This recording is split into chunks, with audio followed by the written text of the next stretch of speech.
Hello guys, welcome to my channel. This is Rathin Datta. Today we'll be discussing about what do you mean by vibrations and the types of vibrations. So what is vibrations? So if we basically talk about the mechanical vibrations, so each and every elastic body such as shaft, spring or a beam, when displaced from a mean position to an extreme position, suppose, by the application of an external force and then it is released, it executes a cyclic motion. So when I say cyclic motion, it means what happens is that it goes from mean position to extreme position, then extreme position to mean position. So such a cyclic motion, due to the elastic nature of the body, when under the influence of external force, when executed by a body, is called as vibrations. So in general, in this universe or in this world, when a body or you can say a body which has a mass and an elastic nature are capable of generating vibration. Okay, so this is in total what you mean by vibration. Coming to the types of vibration, it is divided into many rounds or many types.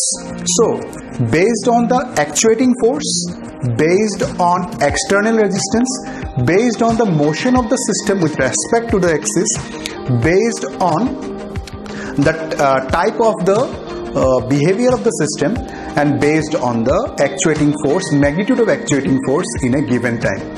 So let's see one by one, since it is been all these types again divided into subcategories. So let's see one by one. Okay, so when we classify it on based on actuating force, it is mainly of two types, that is free vibration and force vibration. And in case of based on actuating force, it is about damped vibration or undamped vibration. When it is classified based on the motion of the system with respect to the axis, it is again divided into three categories, that is longitudinal vibration, transverse vibration and torsional vibration. And again, when we divide it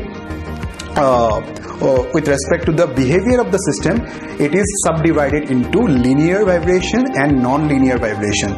And in the last, when we classify it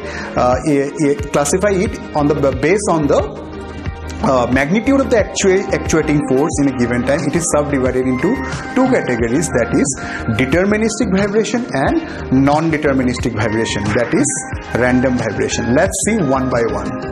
So your first type, that is based on the actuating force. Okay, so it is further divided into, as we have said, that is free vibration and force vibration. So in case of free vibration, what happens is that if the force gives the system the initial displacement and then it is removed, such type of vibrations are called as free vibration, that we see in pendulum having an oscillations.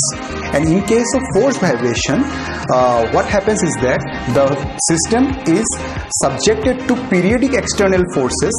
Such case we see in case of IC engines. Okay, so coming to the second type, that is based on the external resistance, then it is subdivided into two parts, that is undamped vibration and damped vibrations.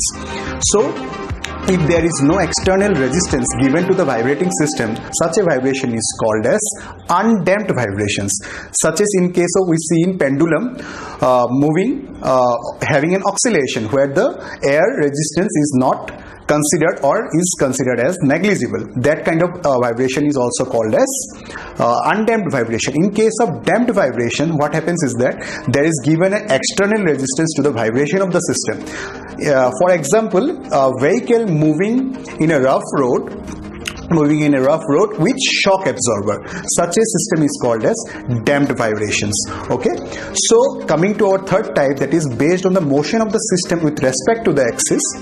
If the particles of the system vibrates along with the axis of the system, such a vibration is called as longitudinal vibrations. If the particle of the system vibrates almost perpendicular to the axis of the system, then it is called as transverse vibration. And if suppose in case of a shaft with a rotor, okay, it has been given a twisting moment. If the shaft gets twisted and untwisted with the rotor alternately, such a kind of vibration is called as torsional vibration. Okay, in the first type, in the longitudinal type, we get to see direct tensile stresses, and in case of transverse vibrations we see bending stresses, and in case of torsional vibration we see torsional shear stresses. Coming to our fourth type, that is based on the behavior of the system, it is subdivided into linear vibration and non-linear vibrations. So if the basic component of a system, that is a spring, mass and damper, behaves linearly, such a vibration is called as linear vibrations. So the differential equation governing the motion of that system is a linear equation. Okay, and in case of non-linear system, if the basic component of the vibrating system, such as spring, mass and damper, doesn't behave linearly, in such case the differential equation governing the motion of the system will be non-linear. So coming to the fifth type, which is subdivided into deterministic and non-deterministic, that is random vibrations, right? So in case of deterministic vibration, the magnitude of the external force acting on the system is known at a given point of time. Okay, but in case of random vibration, that is undeterministic vibration, the magnitude of the external force acting on the system is not known.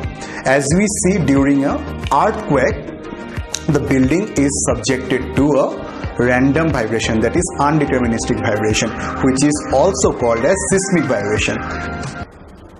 So thank you so much for listening to me, for subscribing. We have surpassed 200 subscribers today, so thank you for all these things. Thanks for the love and respect. Let's move on, let's reach 1000, and thank you so much for everything once again. Bye bye.